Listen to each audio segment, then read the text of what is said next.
आलापल्ली लगाम राष्ट्रीय महामार्ग 353 वर जड वाहतुकीमुळे दुचाकीस्वारांची जीव धोक्यात आले आहे. गडचिरोली जिल्ह्यातील आलापल्ली ते लगाम दरम्यानच्या नॅशनल हायवे 353C या राष्ट्रीय महामार्गाचे काम गेल्या 2 ते 3 वर्षापासून कासोबतीने सुरू आहे.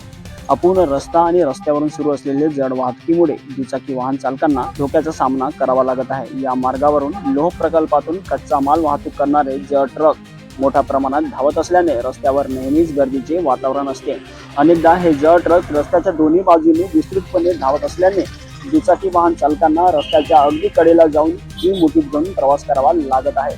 अपूर्ण रस्त्यामुळे धूळ, खड्डे आणि अरुंद मार्ग यामुळे अपघाताची शक्यता वाढली असून स्थानिक नागरिकांमध्ये भीतीचे वातावरण निर्माण झाले आहे.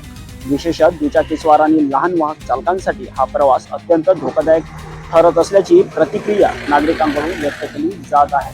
या पार्श्वभूमीवर आलापल्ली लगाम मार्गावरील राष्ट्रीय महामार्गाचे काम तातडीने पूर्ण करावे, तसेच जड वाहतुकीवर नियंत्रण ठेवण्यासाठी योग्य ती उपाययोजना कराव्यात अशी मागणी नागरिकांकडून जिल्हा रस्ता सुरक्षा समितीकडे होत आहे. तसेच प्रशासनाने या गंभीर समस्येकडे तातडीने लक्ष देऊन नागरिकांच्या सुरक्षिततेसाठी योग्य ती पावले उचलावीत अशी नागरिकांकडून अपेक्षा व्यक्त होत आहे. दीपक सुनतकर, आपकी आवाज न्यूज अहेरी.